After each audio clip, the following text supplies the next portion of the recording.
Origin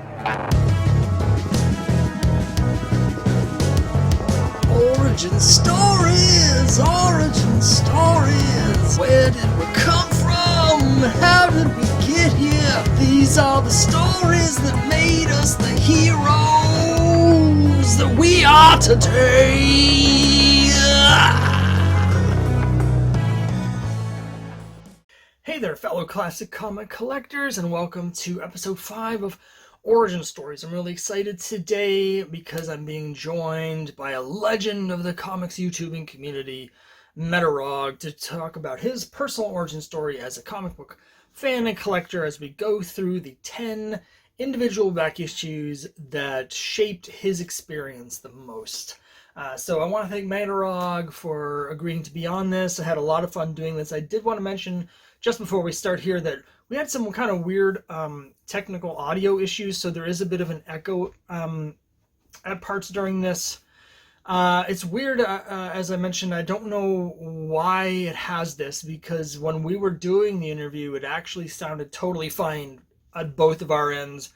For some reason, though, inside the program, it added this echo that neither of us could hear. Otherwise, obviously, we would have just fixed it at the time. And it's also strange because the setup exactly the same as the other episodes I recorded, and the previous ones, as you know, no echo. So I don't know what the program was doing there, but I apologize for that. But it's definitely still worth listening to, even with a little bit of audio trouble, because the Metarog has so many interesting and insightful stories to tell. So thanks very much, and no more talking from me, and let's jump right into a different conversation involving me, but also, more importantly, Metarog. Thanks very much. I'm really excited to see what comics are meaningful to you. So what do you have for your number one book?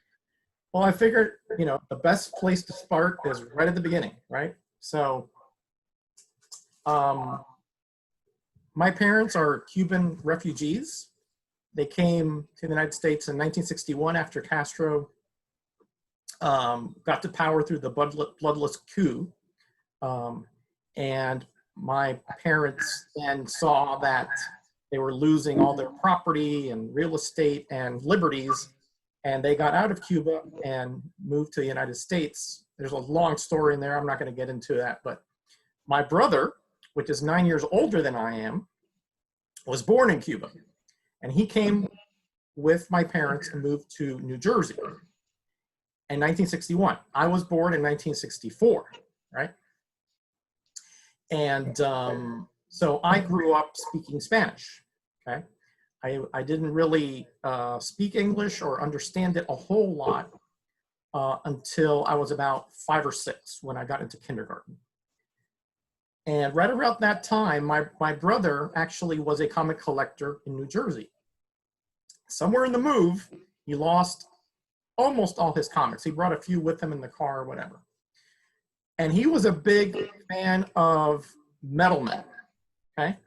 So this is the very first comic that I recall ever seeing. Now, I said seeing, not reading, because as I said, I wasn't proficient in the English language at that point. I was probably 5, maybe 6, somewhere in there. But when I saw it, I was fascinated by the artwork and how dynamic it is and how different the characters were compared to humans, exactly. And so I thumbed through it, and with my, if you know Spanish, you know a little bit about English. You could, some words are fairly similar, have similar roots, right? And I could tell that these were obviously robots of some sort, automatons, and they were fighting a soulless villain, and at the end they were destroyed and then brought back. And I just found that fascinating, that all this could be encapsulated art and text in one area. I've never seen anything like this. I'd seen coloring books, and I'd seen real books, and I'd seen pictures, but not the amalgamation of all that coming together. So this is where I think the love of the medium started, way back when I was 5, because my brother had this laying around, and he's 9 years older, so he was on a date or whatever. We shared a room. I grabbed it. I wasn't supposed to be touching his stuff, but I was so intrigued that this is what I saw. And again, I didn't read it at that point, you know, as coherently, but I could tell that it was something that I really wanted to get into. So that is the number one, Scott, of my origins. That's great. Now, Metal Men, that's Bob Haney, right, doing the writing there? Robert Kanigher. Robert Kanigher. Okay, yeah. I knew it was one or the other. I sometimes get them a little bit mixed up. Kanigher, I sort of have a love-hate relationship with, which I have the impression he also had with himself. So I love his war books, and I love some of his 70s stuff, like Ragman and, you know, Lady Cop. But I've got to say, Metal Men, I've never been able to get into it. I just, something about it I just don't care for. But I can see how it could, I can see that it could really appeal to me. It seems like something that would really appeal to children. I could see that. By the time I saw, you know, my first experience with the Metal Men was in the 1970s version. They had like the brief revival, I think, in the 70s. Yeah, Simonson revived them in the 70s. That's correct. Yeah, and you know, I was like 12 when I read it, and I was just like, Transformers was already a thing by the time I read Metal Men, so I was just like, I don't know about this one, but I can definitely see how as a kid, like, it could be really, really cool. Right. I think the visuals were really what appealed to me, because it was very different from, again, like anything that I had experienced before. I had seen animation on TV, on PBS, Sesame Street, things like that, but you know, they had little clips and things like that. But you know, to me, to have it and to be able to see it whenever I wanted to, in other words, on demand, that was a whole nother thing. Remember, Scott, at that point, there were no VCRs or cable or anything like that. It was just the rabbit ears. And if you didn't catch it, it was gone, you know. So, and here I had control. I actually could read it over and over and over. And so much so that later on, when I graduated high school, I made it a mission to complete all the appearances of the Metal Men. And I did that in the late 80s. I was able to get them, and I'm a very cheapskate collector, Scott, so I got them out of quarter bins and garage sales and going out of business sales and trades, et cetera, et cetera.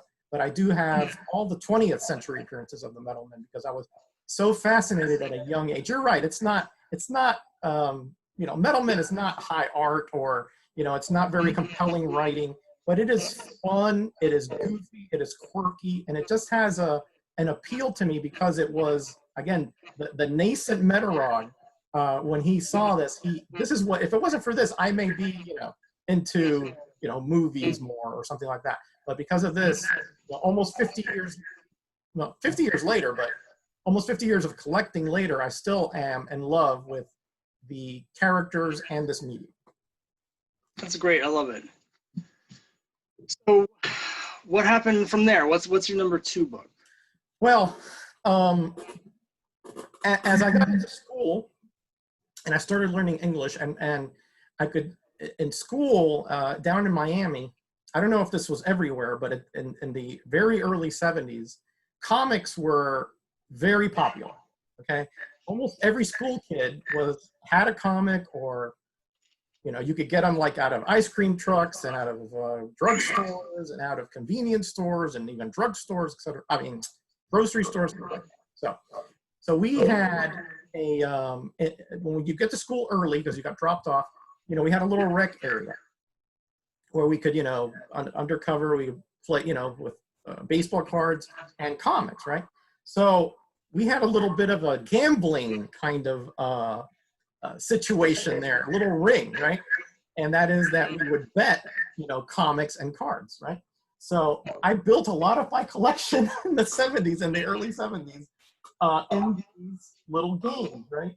So let me tell you what one of them was, and that is right here. E-Man #1, Charlton from 1973. All right. So I was probably in the 2nd or 3rd grade, I guess, at this point. Probably 3rd grade, I would think, right? And I had my beat up Supermans and Archies and whatever else I could scrounge up from trading with baseball cards, and I saw this, that somebody had this. So I targeted it, and I kept at it. I might have lost 10 comics and 50 baseball cards trying to get this guy. I was just fascinated by this cover, and then when I read it, the character itself, for similar reasons from the Metal Men as well. It's totally. I believe the writer is Nick Cutie, and art by Joe State. Okay, and again, it's not that. None of this has that realistic tone. It's stylized, and the writing is very, very, out there. I mean, very, very illogical. But to, an 8 or 9-year-old kid, this was like the bomb, And of course, you had the little cheesecake here, Novocaine, right over there. A little bit of leg bondage there. So again, it appealed to the prurient interests in me as well at the time, I'm sure.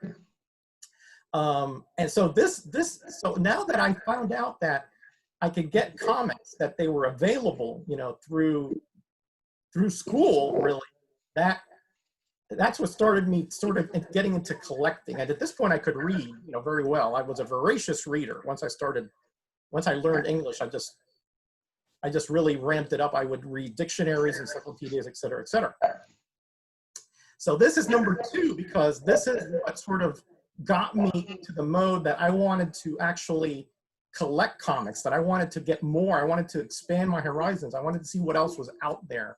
And that sort of gambling ring in preschool was the medium, the vector for me to achieve that. So E-Man #1, very important comic in my collecting career. I love that. I wonder sometimes what the experience is for kids today with school and with comics, because I know right now, for instance, like the biggest seller of comics is actually Scholastic, selling things like Dog Man through directly to students. And I just wonder, because when I was growing up in the 80s, we also, comics weren't as widespread, but there were definitely a number of other students that collected and bought comics, and we found each other, and we were always talking about comics. And we didn't have a gambling ring.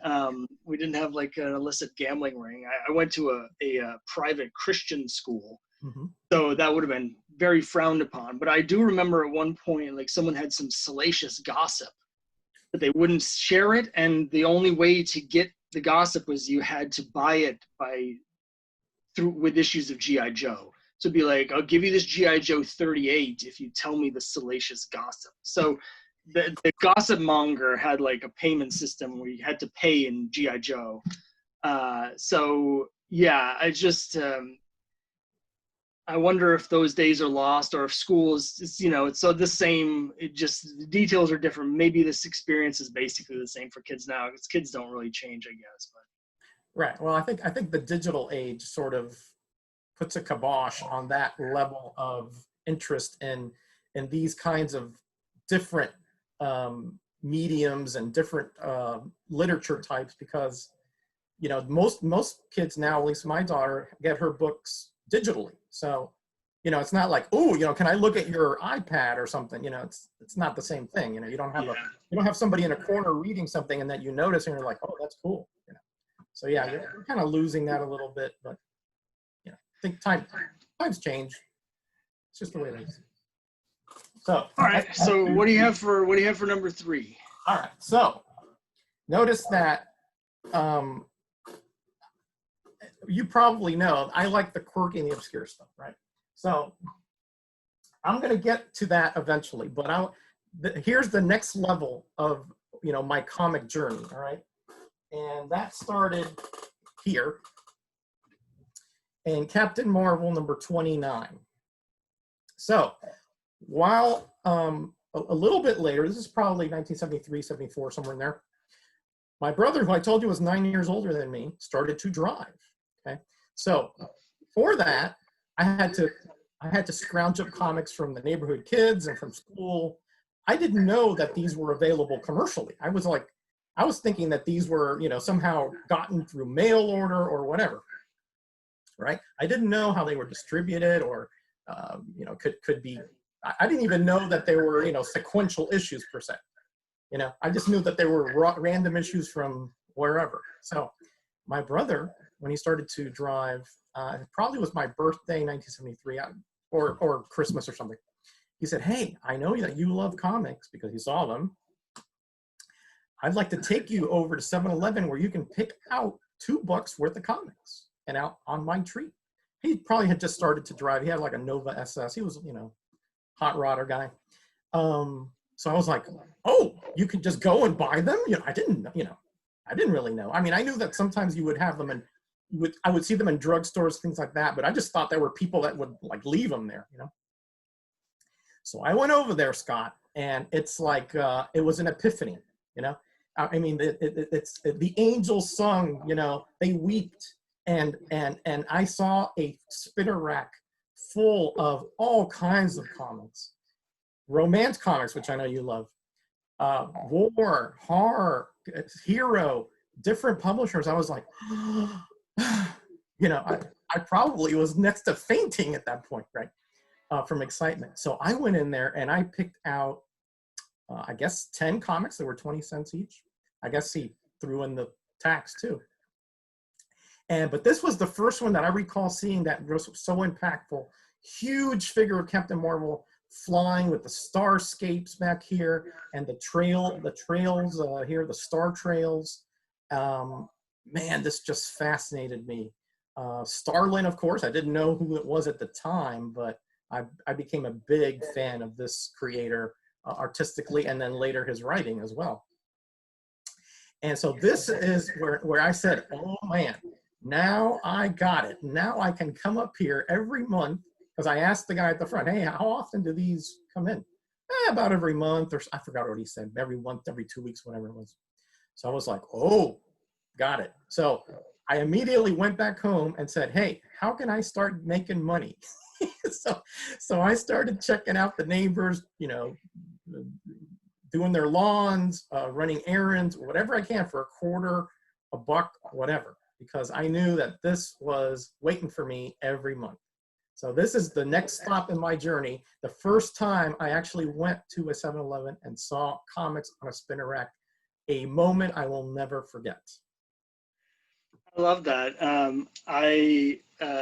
As people will see if they've watched the video where I'm being interviewed about this, I first encountered comics on a spinner rack. So I didn't have that moment, but I remember the first time I went to a comic book store, because this is in the 80s, and just the back issues. The idea that you could get the old comics for me was that sort of like, wait, people like, you know, up until then I had my checklist that was all just future stuff. I was like, I can put in the numbers before this issue. Oh my gosh. I can just imagine. Yeah, I actually don't really have to imagine it, because I just like, it's just, I remember it. Right. That's great. Yeah. Every time I see this cover, I mean, it's a great cover, but is the John Romita head that they pasted on the Jim Starlin body. You've probably seen the original art that's out there. You can see the Starlin head. Yeah. I fully endorse that. I'm not a huge Starlin fan, but the thing that bugs me about his art is he's got the little skinny heads where the body's too big. So yeah, great, and right in the middle of the great Thanos Avengers storyline. So yeah, that's right. Yeah, 2025, I guess, was the first what's starting here, and the you know, Thanos saga, if you want to call it that. But you know, again, I didn't know any of that at the time. I was just, I went back obviously and got all of those, but now I knew that. Now I knew the trick. You know, I knew that these were coming out on a regular basis, and they just didn't sort of appear. You know, right.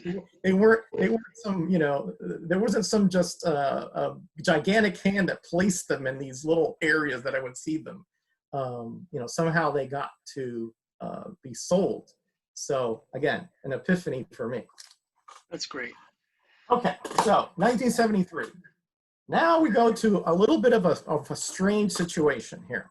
All right, so my brother bought those for me, right?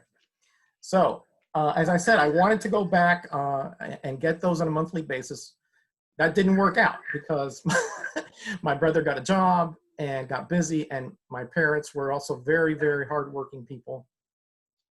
So and my grandparents, they drove, you know, they were like reticent to take me anywhere because they thought I'd get hurt or whatever. And, you know, Cubans are very overprotective. So anyway, so I didn't go back to the 7-Eleven for probably close to another year, close to it.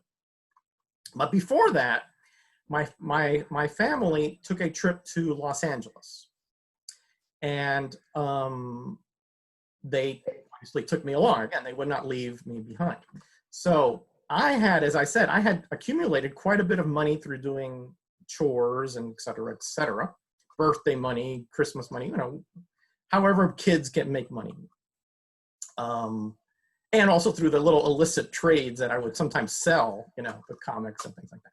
So we go to the Miami International Airport, again, very long plane ride to Los Angeles. And my brother says, hey, I'm going over to the newsstand to get some gum and candy and a magazine. He was big into sports, right? So I said, hey, can I come along? I want to get some stuff too. He goes, oh yeah, sure, come along, come along. Now, what we didn't know at the time was that those newsstands had comics, right? I didn't know that. I had brought a few comics with me that I had just to read. But when I got there, I was like, oh man, this is a whole newsstand full of comics. And not spinner rack, it was just in those magazine racks. And one of the ones that I first saw there was this little puppy here. And you may think to yourself, well, you know, you were a Hulk fan, but not really. The week or the maybe a few weeks before, I saw a special. I don't want to say it's on PBS, or maybe it was In Search of Bigfoot and the Yeti. Okay, I don't know if you remember that show. You may be a little too young to remember that show. I know what it is. I don't remember watching it at the time, but I remember Bigfoot craze of the 70s. I do actually remember that. Exactly, Bigfoot. So when I was looking through those comics, I saw this guy in the back here, right? Who we now know is the Wendigo, but to me, to a 9-year-old Metarog, I said, that is a Yeti. It's white, it's in the woods, and it's fighting the Hulk. I gotta get this issue, right? And so I spent my $2. I bought, you know, whatever. I mean, at this point, I have 25 cents. So I bought whatever, 8 issues or whatever it was, including Doctor Strange 6, I think, Avengers 120 something, 130 something, et cetera, to read on the plane, right? And then, you know, I was like, okay, I'm about to leave. And I said, you know, the one I had kind of like a crease or a cut here. So I said, let me look some of the other issues. Well, behind this one, apparently they put the older ones in the front, and I found this one behind it, which we all know is the big to-do, the Wolverine. But to me, it was like, God, I think I have a complete story here. Because, Scott, even to this day, I'm all about the story and the art, and not the hype, and not the how hot it is, or how, you know, none of that stuff. I read it for its intrinsic value of literature and art. Okay.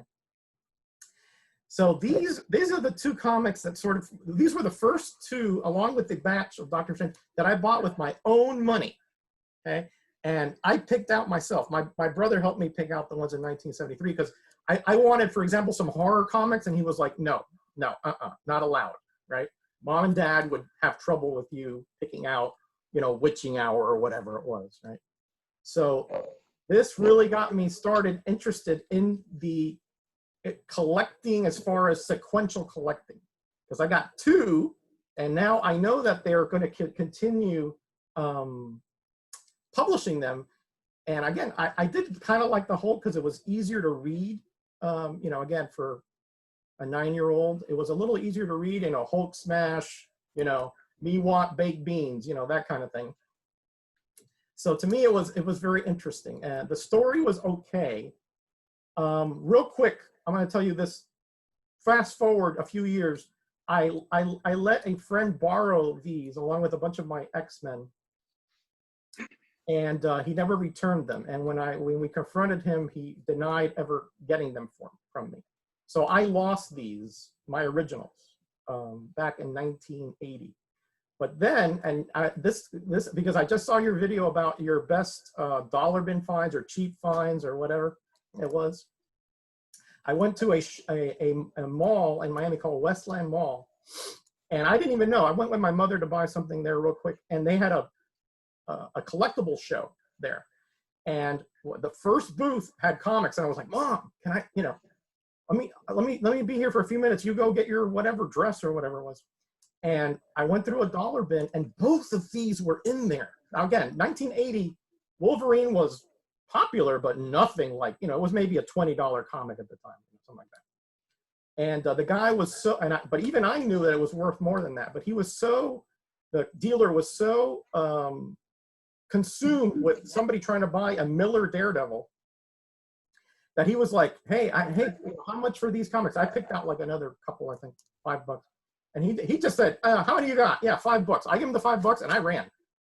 I mean, like a vapor trail was behind me, so I got these back, much better condition. These are probably near mintish, because at that time I actually took care of my comics. Before I would read them a little bit rougher.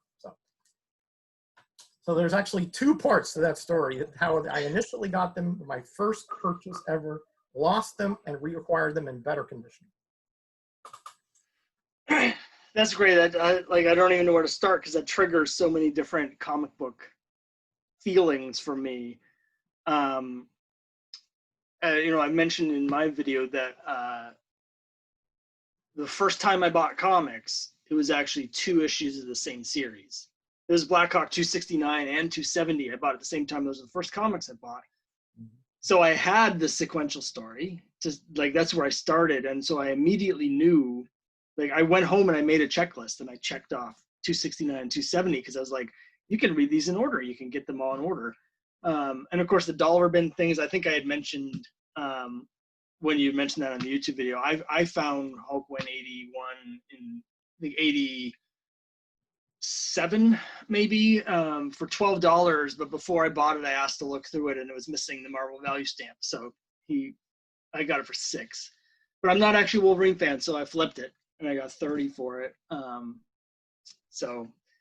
But yeah, one thing that this feels like a bit of a non sequitur, but when you were holding those up, I kept thinking to myself, that's a great logo. That Hulk logo, that's a really good logo. I'm not a fan of the Hulk, but that logo is that's a good one. It It's planted, large, blocky.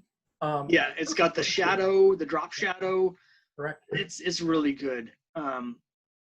And also, just when you were telling that story, I just had these memories of the times when I've gone on flights and I've bought, I went to Machu Picchu in 2014, I guess. And on the flight back, I was at the airport and they had in the newsstand in the airport in Peru, they had imported Betty and Veronica double digest that I paid $10 for because they had to ship it from America just so I could fly it back to the US on a plane. But yeah, you just there's something comforting about getting those comics to read on the plane. Yeah. I mean, it's a long flight, so parents know that the kids, if they get bored, they get ornery. So they had no problems with me bringing my comics, first of all, the ones I already had, and then getting more because they knew that, I would be reading them throughout the flight. In fact, I don't think I even ate anything. I was just so enthralled with all the stuff I got. That's great. So I think we're up to number 5 now, I think. Number 5, okay. Let's see. Okay, let's go with this one. So, so far, I said, I knew there were other publishers out there, but really I had only seen Marvel, DC, and Charlton. But then in 1975, a comic line came out which reminded me, or actually fooled me into thinking that they were Marvel comics. And that was, I think Atlas Seaboard, right? you know, the Goodmans wanted to sort of give it to Marvel and started their own little line with some really good creators, including Stan Lee's brother, Larry Lieber, and many others, Neil Adams, Rich Buckler, et cetera, who had previously worked for Marvel. But I didn't know all that at the time. I just saw this and I was like, oh man, this is now there's, not only do I know that there's a universe in Marvel and DC and Charlton, now there's a whole nother one, you know. And the covers were, you know, pretty good. I think this is Wally Wood and Larry Lieber here. And so this started the curiosity in my mind that that there are other publishers out there for me to explore. And not only am I following characters that are in popular culture at this point, you know, everybody knew about Spider-Man, Superman, you know, Charlton a lot less, but again, because I had that experience, there's somebody in school that for whatever reason had tons of Charltons. I don't know why, but they just did. And so I was, you know, very, very up on those characters, you know, including the action heroes, including, you know, Ghost Manor and Scary Tales, all that stuff. And, you know, and Fighting Marine, et cetera, et cetera. But this really, it was important to me because even today, I am so fascinated by the smaller, obscure publishers. And, you know, and all the different aspects that go with that. Like, why did they even decide to publish comics? Why did it last such a short time? You know, what was the thinking behind the publishing company? The characters, the creators, all that are things that to me today fascinate me. And in fact, I've done several videos on Lightning Comics and the short little parts of publishers where they go off into other genres. Like you may know about Archie going off. Gray Morrow was the editor for a horror line they had for a brief period of time, less than a year, I believe. Those are the kind of nuances in comics that fascinate me. And this is what started it. That once I got this home, I could tell this was not a Marvel. You know, I read the indicia, and I could tell that nowhere in here does it say Marvel, but it has the Marvel kind of, it has the Marvel banner or a very good facsimile of it, and it has that Marvel vibe about it, but it's not. So this is what started me expanding the horizons of my comic knowledge or my comic likes into other publishers, including later on Archie, but we'll get into that some other time. So this is the very first comic I picked up of this publisher, which again, sort of just hit a note in my head that there's a lot more out there than just Marvel, DC, Charles. Seeing those old Atlas, it's like, it's funny. It's the whole Atlas line. I used to have most of it because when I was a kid, someone gave me about 1,000 comics from the 70s. Wow. So it had most of the Atlas ones. And for years and years, you know, decades, when you go to shows, it would just be the 25-cent bins and all the Atlas stuff. And then just the way the industry, hobby works now, you know, someone announced that they might be doing a movie thing with the Atlas characters, and now all of a sudden they're expensive, or 4 Atlas books. Yeah. I find the Atlas line to be fascinating as well. I can't say that I particularly like most of them. Like they feel like they're missing a direction for the whole line. It's just sort of like that mid-70s thing where the writers were doing their own editing, and so they would just do whatever they want, and so everything's just not as tight as it should be, and so there's ideas that sort of just sit there. But there's a lot of promise. You know, we see these characters, some of them get brought into like the Marvel Universe, like Devil Slayer.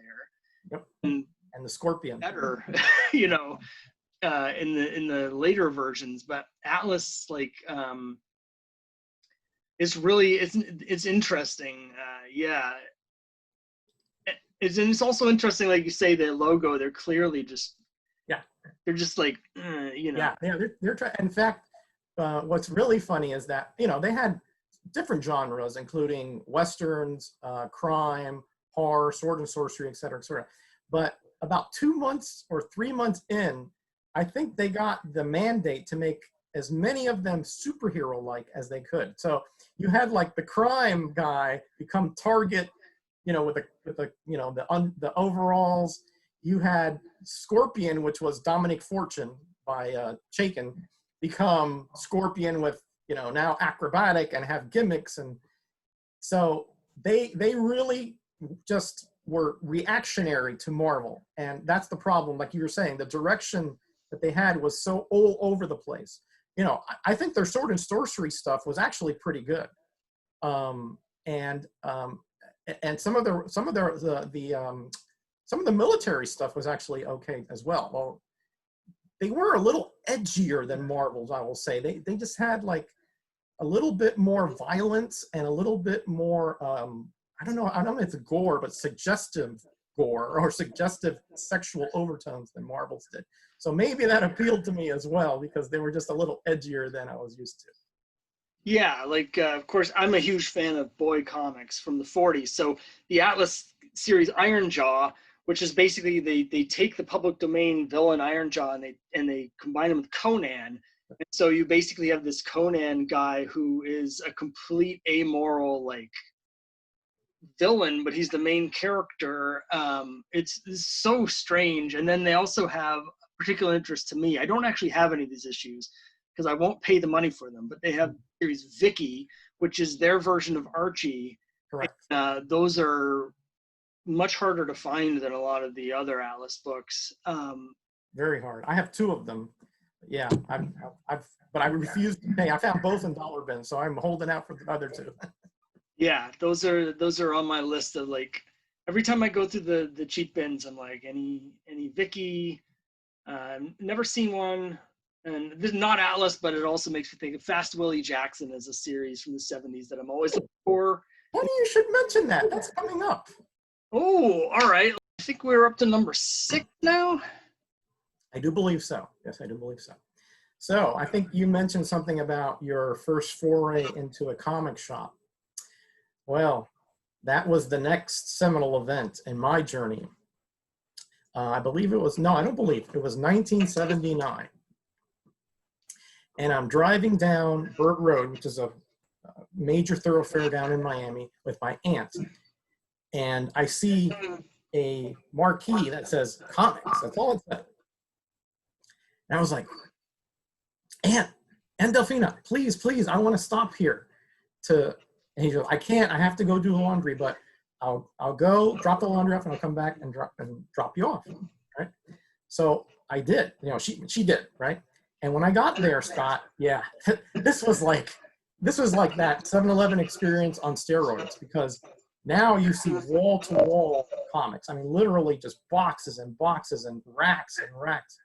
And it was kind of, I guess they were just setting up, because it was kind of, everything was just a mess. It was unorganized, and you couldn't, they weren't really labeled. There were no prices, and stacks everywhere. But, you know, of course, I only had a couple bucks with me because I didn't. But there were a bunch of boxes in the front, which were the famous quarter boxes. You know, first time I've seen the quarter bins. 5 for $1. So quarter, you know, if you just bought 1, 2, 5 for $1. So, you know, my aunt says, you know, we got about 10 minutes, we got to go back. So I'm, you know, I'm what, at this point, I'm 14 or whatever. So I'm rifling through these, and I'm like, oh, Iron Man, Captain America, you know, all these things. But as I told you before, I am so curious about these comics I'd never seen before. I wanted to expand my horizons. I like surprises. I like new experiences. So I found, and you mentioned it before, Fast Willie Jackson in those bins. In fact, I found all 7 issues. Wow. In those bins, like mint. I mean, nobody wanted these things. Okay. In fact, there were multiples. So I was like, oh boy, I got it. You know, first of all, I had never seen anything like this, because I had seen Archies, but you know, these starred African Americans.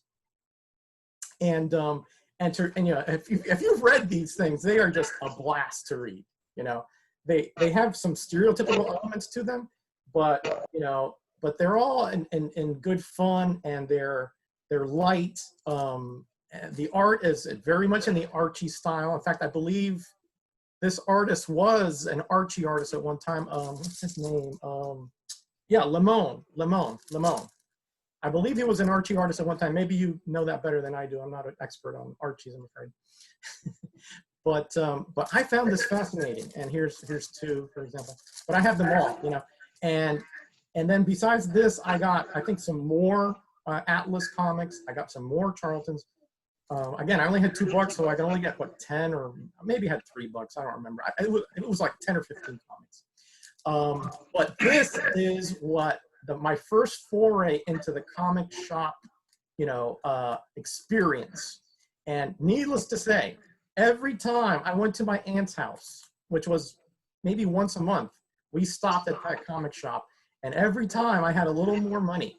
And I tell you, I built so much of my collection out of that comic shop for $5 and these were in good shape, Scott. These back then, it was just, hey, if the comic, I guess, didn't sell within the first few months, they just threw it in the quarter bin, And so I got full runs. I remember of, let's see, I remember Marvel premieres. They were everywhere, including the Ant-Man, those ones, and the Doctor Who and the Alice Cooper, all those things.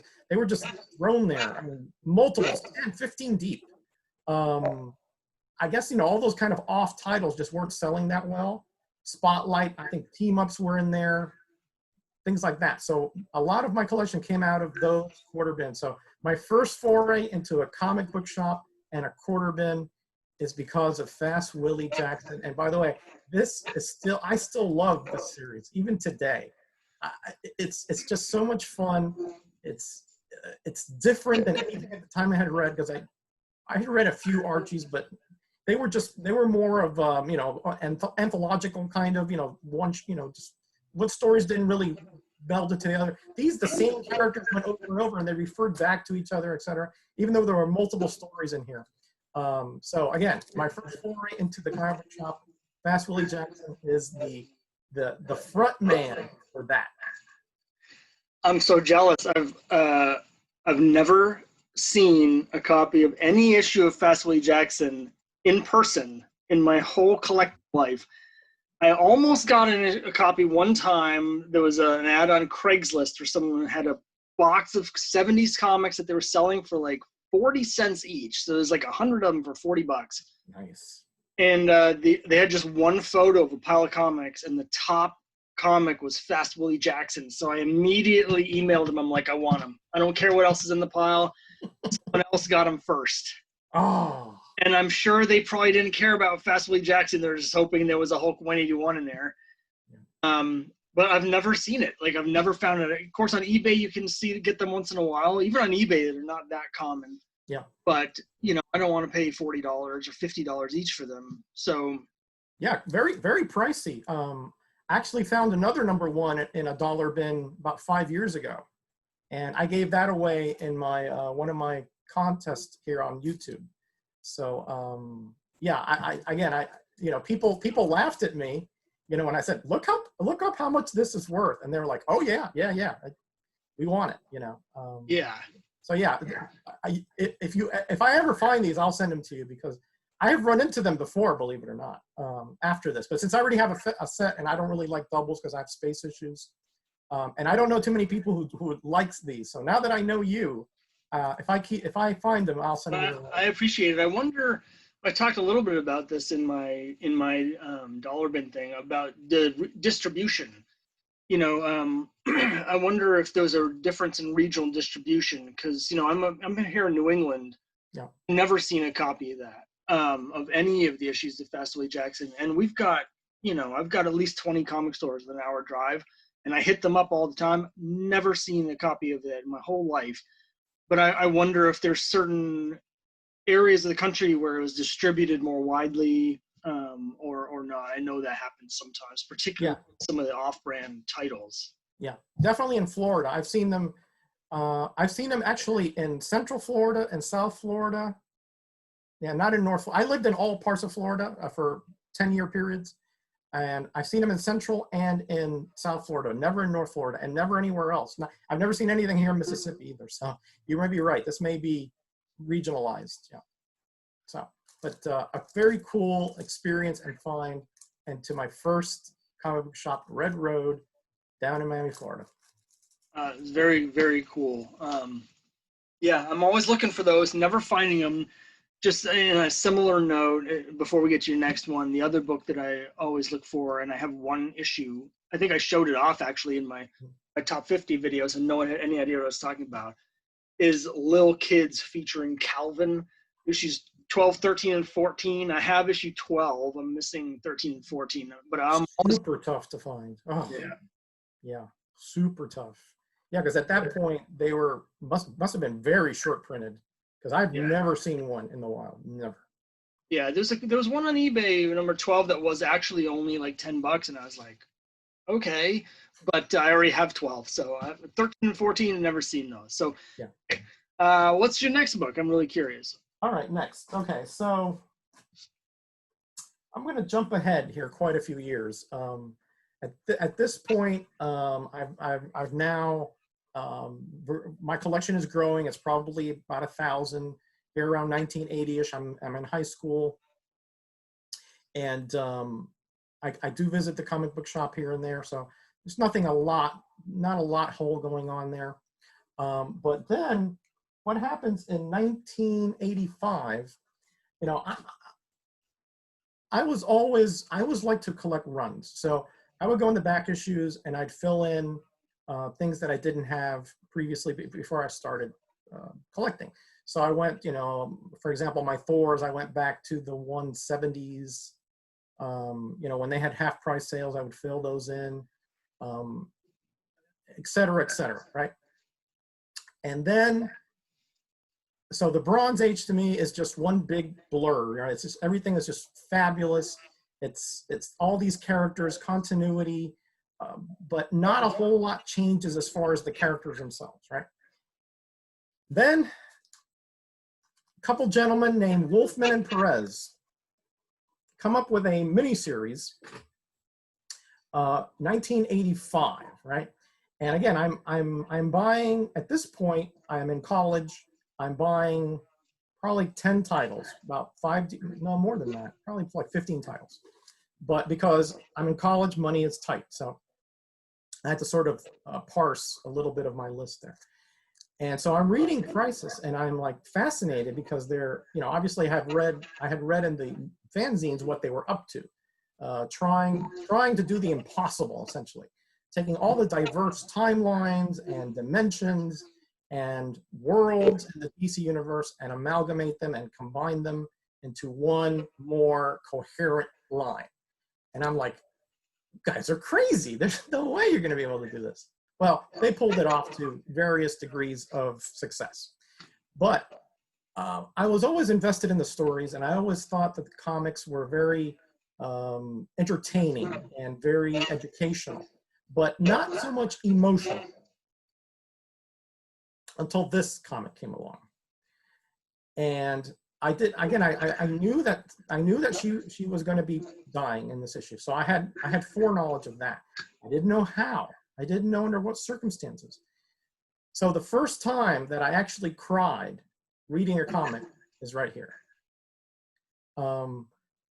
What she did for her cousin was super heroic, and it showed me, it really illustrated to me that heroes are not defined by their abilities, okay?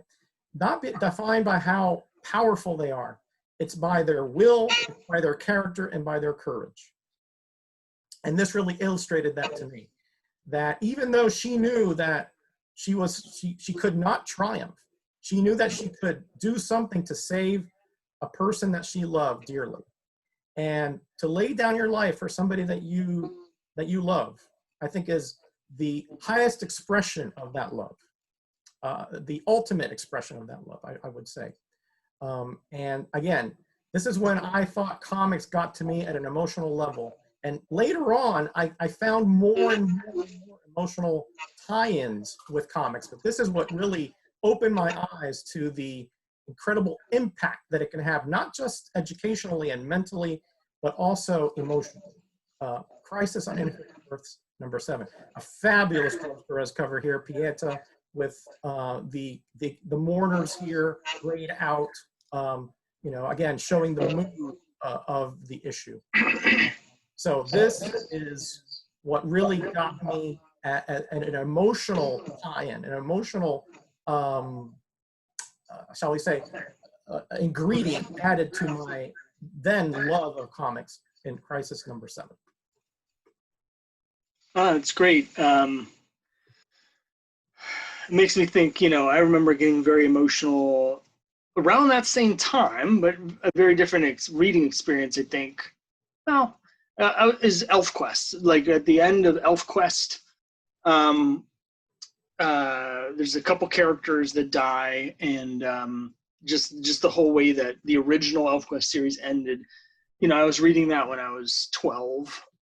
That really hit me hard, and I was reading the collected reprints, so it was in about 85 when I was reading that. So yeah, I get what you're saying. I had a very different experience with Crisis, but I was just starting to read DC because I just got into comics, and so Crisis came after I had only been reading all of the titles for about 6 months. And I was so confused by the sudden change in everything to all the titles I was reading that I basically dropped DC for good. I really never got back into it because I just couldn't. It was right at a formative time where I couldn't understand what was happening. I wasn't reading Crisis itself. It was just stuff was happening. My first issue of Superman was 414, which is the epilogue to this story. And I had no idea what was happening. No idea. So... yeah, I could definitely see how you would have that kind of reaction, because even to longtime readers, it was confusing because there were still some exceptions in the comics. There were some written post-crisis that had pre-crisis types continuity. So, it was a mess, to be honest. But I applaud the Herculean effort in trying to square up so much of the stuff that you had so many different Superman and had Kryptonians, that literally lived around the block. I mean, it just got a point where the Silver Age was so nonsensical and so quirky and daffy that they figured they needed to do something because Marvel was killing them, absolutely murdering them. And they needed to get a little more serious and a little bit with the program. And at least I applaud their efforts. Again, various degrees of success there. There were some post-crisis. I mean, remember, Man of Steel rebooted Superman, Miller on year 1, and Wonder Woman with Perez. So the big three were rebooted in a sense, again. But again, it wasn't clear that they were doing that because unless you knew and read Crisis and knew the previous history, you were sort of like, weren't sure what was going on. So again, various degrees of success there. But this particular issue was very impactful to me, all its own. Even if this was the only one I would have read, this would still be in my top 10 issues of all time. That's great. Just before we move on, I read Crisis for the first time not that long ago. It's probably 10 years ago as an adult, and not long after that I read for the first time the whole Bronze Age Wonder Woman series. And there's a thing right at the end in Crisis #12 where that sort of ties up Wonder Woman stuff to lead into the relaunch. And I still don't understand what happened there. I still can't understand because there's the Earth. Anyway, strange, the trip to Peru that I mentioned earlier in 2014, for some reason they were just publishing Crisis. So I have some Peruvian issues of Crisis on Infinite Earths that I bought because for some reason they didn't put them out till 2014. So there were newsstands on the street like we used to have here, where they would just have these issues of Crisis, and I'd be like, am I in a time loop? What is on the newsstand? So I have a couple of those, but they didn't have that. So Cool, very cool. Yeah, some All of right, those foreign editions just come out years and years later. I yeah, mean, it's amazing. so odd. And you know, Sometimes like, they have these weird compilations too of like diverse characters that have no relationship whatsoever. yeah, there's one publisher down there that does Marvel and DC and everything. So Crisis, the back cover is an ad for Wolverine. It's really weird. All right, let's see. What do you have next for us? Okay, well, so fast forward probably about 10 years. I mean, again, I'm collecting comics, but right around the 90s, I really started to slow down. Um, I just went for some main titles that I'm a completist, so I had been collecting 20 years at that point, 25 years. Avengers, you know, the main titles: Avengers, Iron Man, Captain America, Spider-Man, Metal Men. I'm a big Legion of Superheroes, so I had Legion of Superheroes from the early 70s, late 60s, to a lesser degree Superman. I wasn't complete on those because, again, if money got tight, that was kind of the title that got shoved aside. New Teen Titans, the same thing. I liked it, but I had priorities. I had complete sets to get to, right? But then around the mid 90s, I really started to sour on comics. Again, Scott, I told you, if the story's not compelling, you're gonna lose me, right? There's something it has to be somewhat relatable, and it has to be something that stimulates me at some level, right? And in the mid 90s, when Marvel started really they were, for all intents and purposes, they were just artistically bankrupt, and then later became financially bankrupt, right? That followed the just dip in quality that they had. And again, if you started then, you don't have a baseline. But since I was such a fan of those great stories from the 70s and 80s, and I saw this going toward the precipice, and I was like, I just don't enjoy them anymore. Why am I doing this? So I'm going to show you the last comic that was on my pull list, or the last new comics pull list that I ever had, and that is this one here. Sorry, the last issue of New Warriors, number 75, from 1996. Okay, at this point, I got out of buying new comics after buying them at this point probably for 22 or 23 years straight.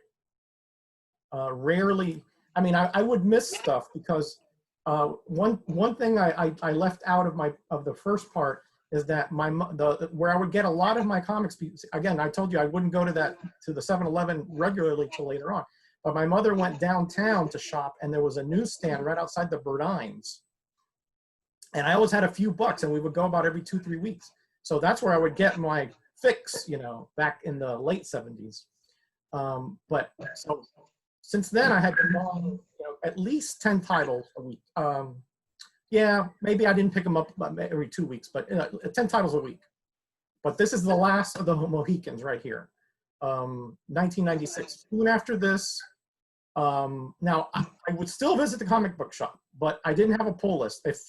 If it was there and I found it and I'd flip through it and I thought it was mildly interesting, I'd pick it up, which was rare, because right after this, the Image guys came in and took over the main Marvel titles, and that just was the last nail in the coffin for me.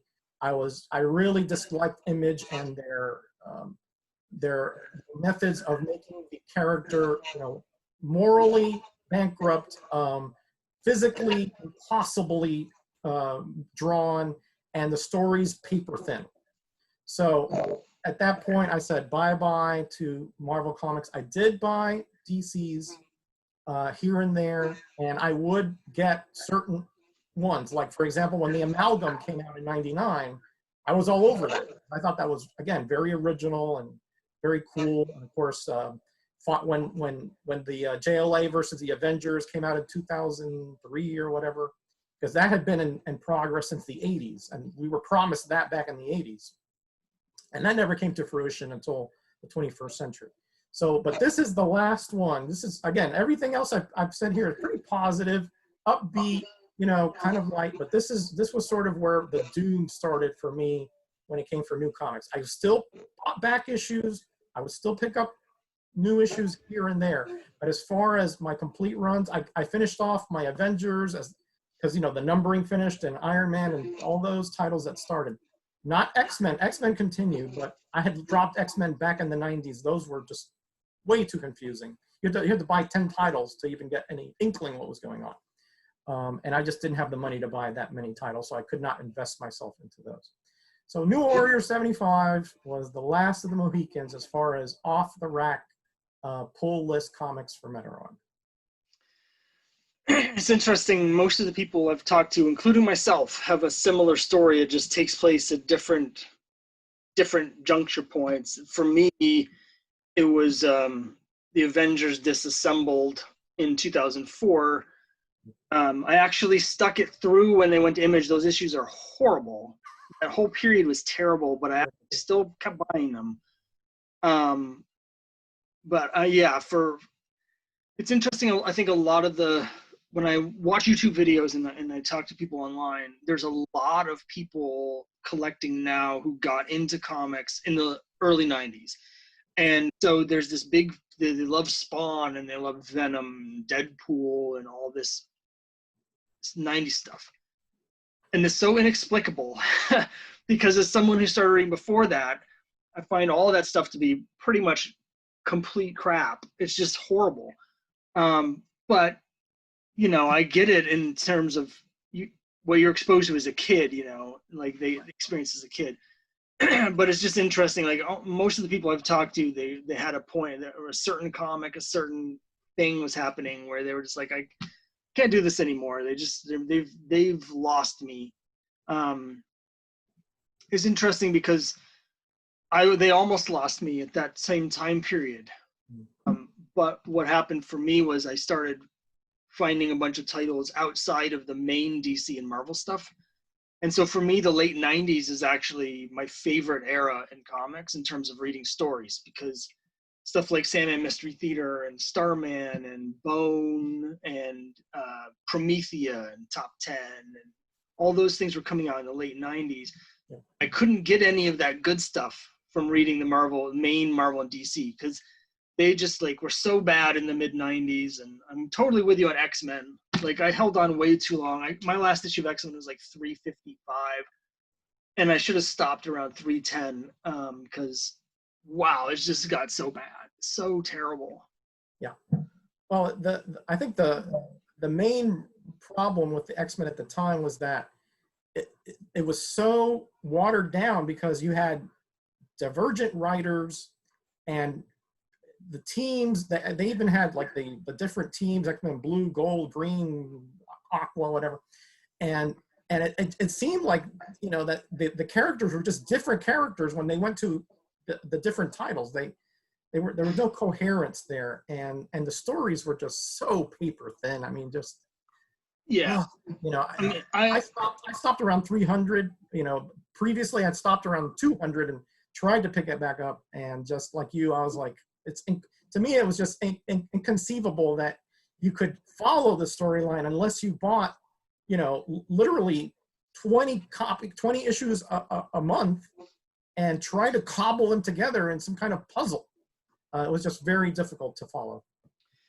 Yeah, it's interesting. Of course, I got into comics in the mid 80s, so my first issue of X-Men was 195, and so I was really into X-Men for a long time. But in retrospect, looking back on it and rereading the stuff and just looking back on it, I think that the whole line really went in the tank when it became a line. When X Factor 1 came out and they brought Jean Grey back from the dead, and they put out X Factor and they put out Excalibur, and they started spreading the characters over all these different titles and their different writers. And when they turned the series into a franchise, it really just watered everything down and made things so confusing. So it's just odd that basically that happened like 6 months after my first issue of X-Men. And so I think all the best X-Men stuff actually happened before I even started reading the series.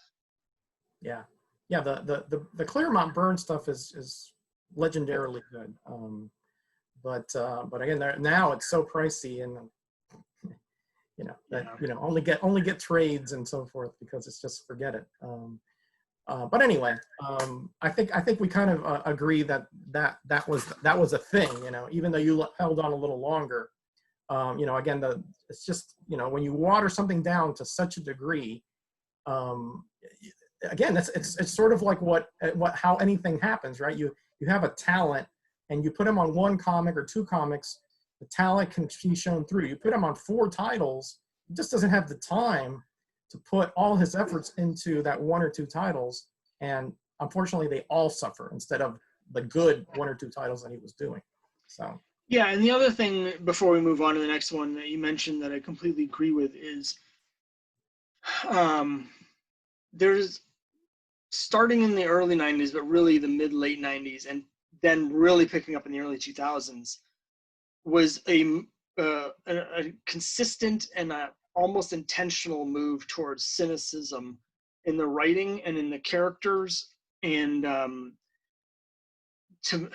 could do a whole video on this, because to me, it's the influence of new creators coming in who grew up reading The Dark Knight Returns and Watchmen, and so the influence of those books on a new generation of creators who that's their touchstone, and it just turned me off. Jonah Hex is about as anti-hero as I want to get. I don't want anyone past that. Right.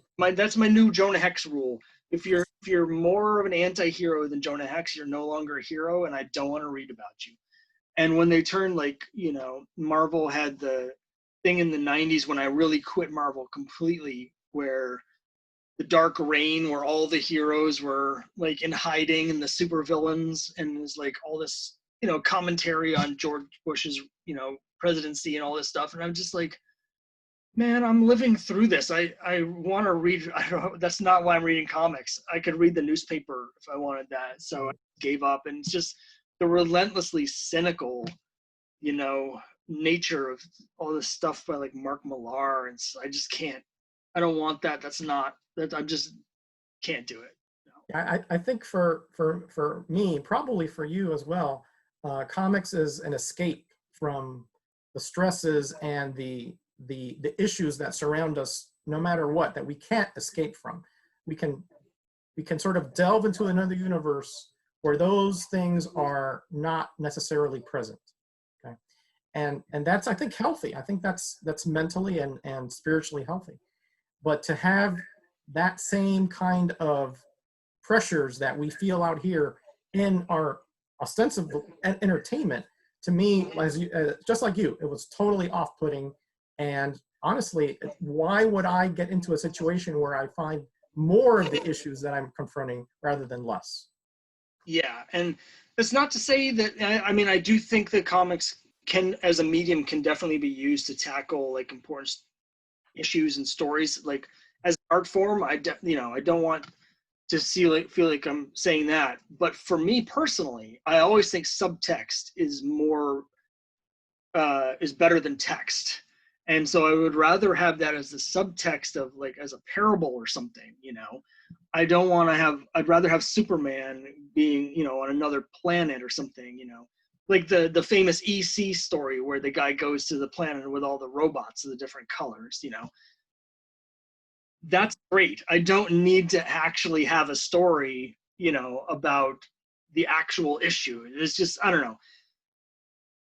Maybe a topic for a longer discussion. Another day. Yeah, it's for another day. Let's move on. I think we're up to number 9 for you now. Okay, so moving forward into the 2000s, as I said, at this point, I found out about the internet and a place that I know you frequent because I remember you from it, and that is the CGC forums. And a great place for collectors, that, again, sometimes as collectors, you kind of live in isolation, because at least at the beginning of the 21st century, like I said, when I started in school, in elementary school, almost everybody had some kind of comic connection, even if they used to, or they would have Archies or the girls' romance comics or whatever. But when you got into the 21st century, that was not the case. You're a little more mature, hopefully, adult, and you know you're working, you're married, or you have a relationship, and you don't have time to just pal around, you know, and talk about comics. But then you had the internet, which sort of was, you know, bridged the gap between all of us, because now it didn't matter where you were. You know, you had one central depository of comic guys and gals and information. And that was when I first found out about the variants, comic book variants. I think I expressed to you either earlier in the first part or maybe before that I love the distribution and marketing aspects about comics. I'm fascinated by those, right? Including the very early direct market people that really just started saying that, hey, if we don't return it, can we get a discount? You know, mind blowing, right? Things like that, the real beginnings of the direct market. But beyond that, there were marketing ploys or marketing test variants. And I did not really know about these until I started joining and discussing comics on the CGC forums.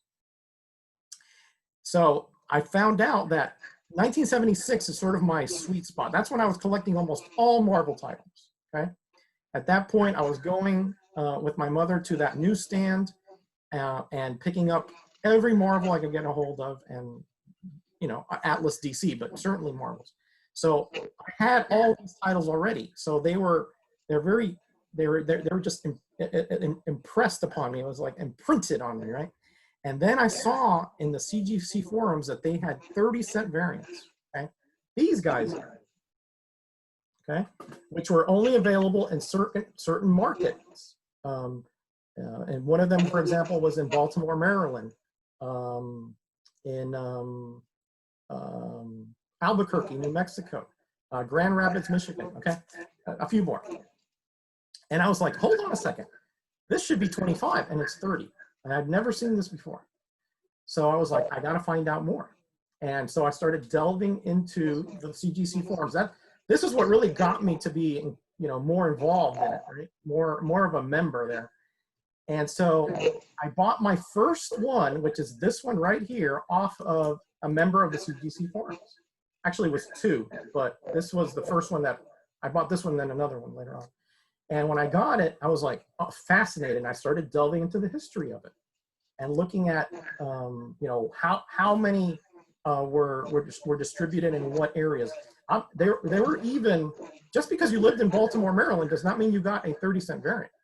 There were 25-cent variants in other parts of the city, and they were just certain distributors that had these that went to those 5 or 6 cities. I believe it was 6.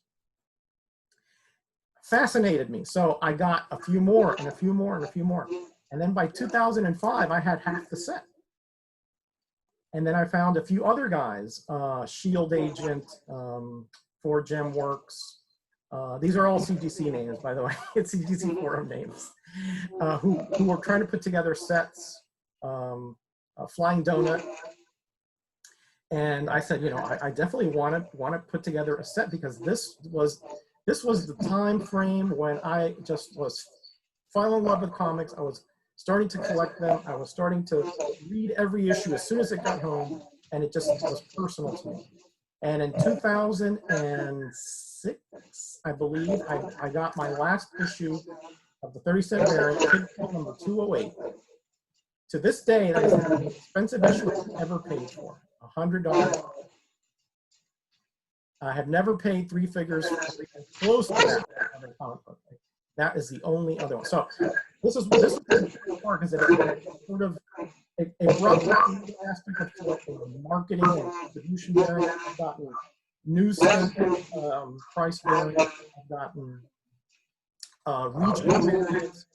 I think you know about the 2 Superman test variants, Justice League 1 and Firestorm 1, I think. I'm fascinated by all those nuances of distribution and marketing by comics. and have tried to collect in that aspect ever since I completed the set in 2005. So this is the next step, the next echelon in my collecting ladder, shall we say. Oh, that's great. I have several thoughts. I could be wrong. You can correct me if I'm wrong, but I think that somewhere up here near Boston was one of these test markets. Springfield, I want to say.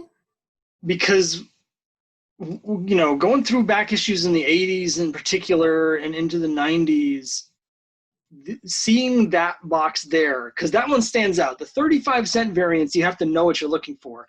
But with 30-cent variants, it's pretty obvious, but we didn't know what they were. But I used to see these in back issue bins all the time. And so when I joined the CGC forums and I started becoming aware of this, I decided that for me, even though they're interesting, it's not something I really cared about collecting. What I did is I actually went through my collection, and I only had far fewer than I thought, because I remember seeing so many of them. I just assumed that I had a bunch in my collection. Right. I only had 2 or 3, but I ended up selling them off and just buying regular versions so I could get a little extra money to buy more comics. But it was something where it was very common to see these in the back issue bins up here all the time, and it was the same price as the other ones because no one really knew why it looked like that. I think I had mentioned in one of my other videos in the comments, or in my previous video, I guess, about the dollar bin dives. You mentioned the Justice League number 3 variant where it has the Superman logo. It says Superman Comics instead of DC.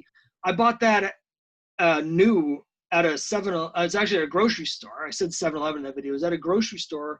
I didn't have any idea it was a variant. I just assumed they all looked like that. And then I saw in the price guide, it was like the variant's $60. And I was like, oh, that's cool. It's too bad I have this version.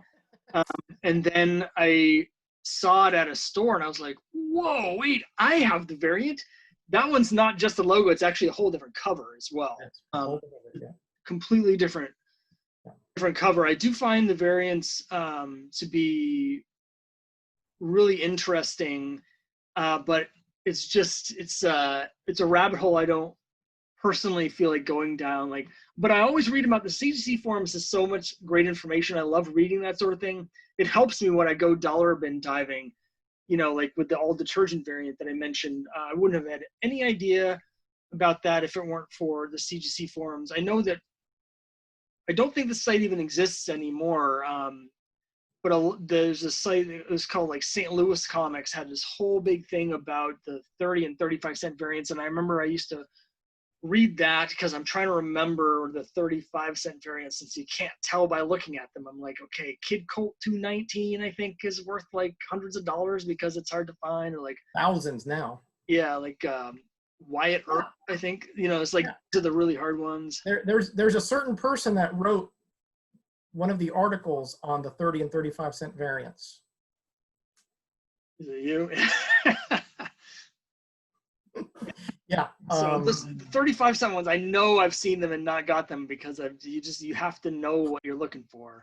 Yeah, because the font is, by the way, there are 30-cent variants that look like regulars because that's the way the ones work, but the 35-cent variants, and I do have one here, it's very tough to decipher that that's a 35-cent variant unless you know the font is slightly different and you know the date, the month here and the year. Essentially everything from May through October 1977, if it has 35 cents, it's a variant. So, but again, that is one aspect of my collecting career that I was just fascinated about, and I don't have a complete set of the 35-cent variants, by the way. I didn't want to go down that rabbit hole because they are much rarer than they're probably. Yeah, and there's the keys rarer than the 30-cent variants, you know. And yeah, they also have the key issues because there's the Star Wars #1 35-cent variant that's thousands of dollars. Yep. Iron Fist 14 with the first Sabretooth is like $1,000. You got Burn X-Men that have 35-cent variants. Yeah. And the Westerns are Mission Impossible to find. Scooby-Doo and Yogi. I think there are 5 or 6 of those in existence now. Yeah. There's a Flintstones #1. I'm sorry, that's right, not Yogi, yeah. Flintstones. Flintstones and Scooby-Doo, yeah. Yeah, I do. That one I know about, because you don't even see the regular Flintstones one. Like any of from that line, I almost never see those anywhere. But anytime I happen to see like a Flintstones one, I check the price because I'm like, is it a 35-cent variant? The price, like some of the variants are so interesting and weird. The one that I always read about, like there's all threads on the CGC forums about all this stuff. For viewers that are interested, I always try and keep up with the threads about the DC Universe UPC logo. UPC logos, and some of them have DC Universe stickers that were put over the regular UPCs. The one that I find really fascinating is the Adventures of Superman. I think it's 443 with the mall variants, where the UPC has the name of the individual malls they were distributed at. Because Yes. you know there aren't very many vert copies of those around. There's only this one specific mall, but apparently there's been like 15 different malls where they found these variants. So I always keep an eye out for that. If I happen to see that cover, I'm like, is it a mall variant? No, of course it's not. Yeah, me too. That's one of those most wanted variants for me. Just like the Spider-Man all detergent one. That's one of those, But again, I'm not going to pay the going prices. If I find them cheap. That's fine, but I'm not going to pay them. Yeah. All right. So I don't remember what number we're on. It's either 9 or 10. I think 10 because I only got one over here left. Well, let's go with number 10 then. All right, so this is the final chapter, I guess, in my collecting career, and well, so far, up to date, right? And that is, I found the YouTube community. I guess a couple of years ago, 2.5 years ago, something like that. And again, I didn't know there was a community per se, but I was watching some videos on YouTube, casually. And somebody was showing a video that they had on the 30-cent variants, and they were asking questions about it.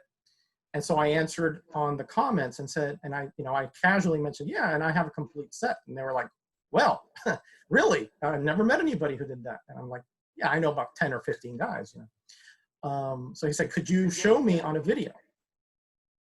And I said, okay, once I get a camera that's, that I can do it with. And at that point, I got my iPhone 5 or whatever it was. I don't remember what it was. One of those numbers. And I made a video. It's on YouTube. It's very long. It's very boring. If you really have nothing to do for 45 minutes, go and check it out, right? And I showed that, and I got a lot of response and a lot of people saying, well, what else do you have? And, we want to see more and more and more. And that I sort of got dragged into the community without, my whole thought was just do this one video for this one guy and, go my merry way. And then people started, wanting to communicate with me. Back then there was YouTube Messenger. You could actually message with people. And they said, hey, do you want this? And, do you have this? And so we started trading and all this. Then last Christmas, the boy who had 7, Matt, had a special. And he gave, I think it was 12 or 13 YouTubers these really massive gifts, because instead of giving gifts to himself, he wanted to give it to others. And he and his wife came up with this idea that they just felt like they were very blessed and they wanted to share that. So I was one of the recipients. I was one of the very, very, very, very blessed recipients. And this is a comic that, as I told you, Scott, when I got to the newsstand in 1973, one of the ones I picked up besides that Captain Marvel was, maybe, I don't know if it was that day, but soon there around there was Spider-Man 130, which is, I think it's like the first Spider-Mobile, but I never saw a 129, which, as we all know, is the first Punisher. And I'm not one for, thinking, grails. I don't really have grails, that my love of comics depends upon the stories and the characters, but I wouldn't want to say to myself, oh, I need this one comic because it's something that's up there in some kind of iconic pedestal, right? No, that's not the way I am. But this is one that I have wanted for a long time, and I just could not justify paying, you know, the hundreds and hundreds of dollars for it. When I sent a list to him of things I wanted, I thought it was a joke. I didn't think that he would actually do this. And so, but last year, during Christmas, he did indeed send me an Amazing Spider-Man 129, the first appearance of Punisher and Jackal. And it is a reading copy. It is, and this is one thing I want to tell everybody. My comics are not encapsulated. Okay, they're not slabbed because I want to experience them. I want to hold them, read them, smell them. I want the experience that Metarog had as a kid to have continuity till today. This is the connection that I have to him. If I have them in a slab, it's like, you know, I wouldn't put you know, a friend and keep them in an antiseptic wall behind them. You know, I want to actually have them and experience it. I'm not that. This is a totally personal thing for me. Okay, personal like. If you like to slab your comics, more power to you. Anybody who collects comics is a good collector as far as I'm concerned. But to me, this was something that I always wanted to read. I had read it like in reprints, but to read the original, to smell it, to feel it in my hands for so long, for 40 years, I had wanted this. And it came along last year because of the generosity of one particular member of this community, the YouTube community, but really the whole community is a very generous and very accepting and special place. So this is the updated comic that, as far as my collecting journey has gone through the past 45 years, this is the culmination of those 45 years of collecting and loving, and I think I transmit that to others to a certain degree, and which is why I felt so much love and so much acceptance from the CGC community, the forums, and from the YouTube community. That's great. That's awesome. That's a great story, and it's a great comic. You know, I've just only recently found the YouTube community, you know, and through the CGC forums. Someone on the CGC forums has the channel, and they had posted their top 50 comics in their collection, and I thought, well, that sounds like fun. And he had been like, why don't you, you know, I'll post yours. I was like, okay. And then people started watching it and commenting on it. I was like, huh, this is fun. I like showing off comics. I like talking about comics. So yeah, so I'm, you know, it's only been in the last, you know, 5 or 6 months, really 5 months, I guess, that I've discovered the YouTube comics community, and it's been great. There's, you know, so much cool people, cool comics, interesting discussions, and it's great, and the community's been really great. Yeah, it's awesome. Yeah, I'm very glad that you made that entry into Graders Notes and that I found out about you. Because I've been going through your backlog. I don't know if you've noticed, and going through your videos, and they're super enjoyable. You're the kind of collector that I so enjoy because you have such knowledge and passion, and you collect, you know, just however your passions lead you.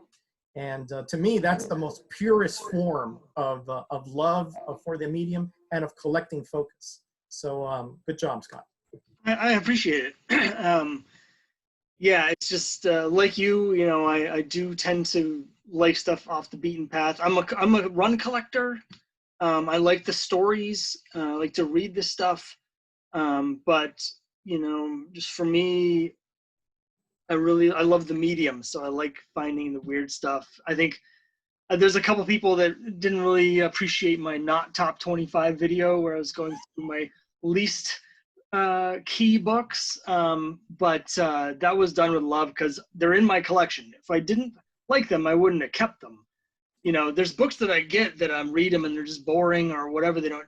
But if something is like particularly weird or bad, I love it. It's great because I just love the passion people put into making this stuff. You know, I hope one day to own a complete run of US1. So I guess I'm just weird. I'm sure that you can do that, Scott. Somehow that opportunity has eluded me so far. Oh boy. But yeah, you know, and that's, to me, it's what collecting comics is all about. Is just, you know, I've have, like you, I have some I should do some videos about some of my specific weird niche comics. Like my grandfather was a truck driver, so I particularly things with trailer trucks, but specifically growing up as I did as a little kid in the 70s. You remember probably the CB radio craze in the late 70s. That imprinted very heavily in my mind, I think, because my grandfather's a truck driver. So comic books that feature stories or covers about CB radio stuff from the late 70s, there's actually quite a few of them. You know, Young Love 126, my favorite romance comic of all time, has a CB radio cover. So yeah, it's little things like, it's things like that, you know. And that's not to say people that are collecting, you know, Venom appearances, that's great. Like you said, anyone that's collecting comics, they're doing a good job. But for me, it's like just the weird niches that are. Yeah, and I love you're one of the very few who's an aficionado of the romance genre. There are just so few of you left. So I'm fascinated by it. I don't have the passion for it. I have a few, but they're not really my cup of tea. But I love the way that you are bringing exposure to that, you know, now very, very much dead genre, because it was so prevalent at one point in history, during the 50s and 60s and early 70s, and it just died off. But I find it fascinating that you're trying to build collections of romance comics. Yeah, I mean, I love the romance. It's interesting. I wish I had gotten into it. I started buying them in about 15 years ago, but just a few here and there. And the last couple of years, when I've really started focusing on it, it feels like a lot of other people have too, because the prices just in the last couple of years have really gone up as people have started discovering just how many great artists there were working on these books. The art's amazing. The stories, what I like to say is, when the stories are good, they're really good. When they're bad, they're fantastic, because they're so cheesy and weird and inappropriate a lot of times that they're just entertaining on like a kitsch sort of camp level. I will say, like, when you're reading them, to read them in moderation. You know, particularly the DC issues are very formulaic. If you read more than a couple of them in a row, they get very samey.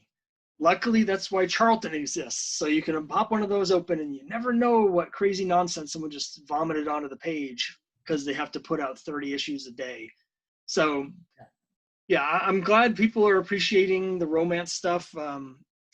Sometimes I'm doing these, like, you know, my haul videos, and it's like all romance, and I'm like, I know people, if I was holding up a Hulk 181, but luckily you held one up in this video, so that'll be the thumbnail, and I'll get like 100,000 people will come and watch this because they see clickbait. But you know, you know, like you, those are not the things that interest me, like keys and hot books. Those are not the things that interest me. To me, I like something that's novel, something that is innovative. You know, so what you bring to the table to me is incredibly interesting. And so that's why I love watching your videos, because even if it's just a haul video, you're you know, and you know, sometimes you're fascinated with certain ones, like, was it Just Married 104 or whatever? Yeah, you know, I've talked to Joe Staten, who did the cover for that, because I was trying to find the original art, and it seems as though it was destroyed in a fire or something. He doesn't know where it is, but the Charlton community. But I was like, I just really want to get that issue. Yeah, so. So anyway, let's. I want to keep talking to you, but let's wrap up the video, and then okay. So, well, thanks very much for coming on here, and thank you for having me. It's been a real honor. Again, every time I'm asked to do something like this, I'm shocked, you know, that somebody's actually interested in my collecting journey. And you know, I don't find it particularly interesting, but apparently others, for whatever reason, do. Just because I guess I'm so old and I'm still doing comics. You know, I think that has some kind of, you know, either maybe it's morbid curiosity. I don't know, but.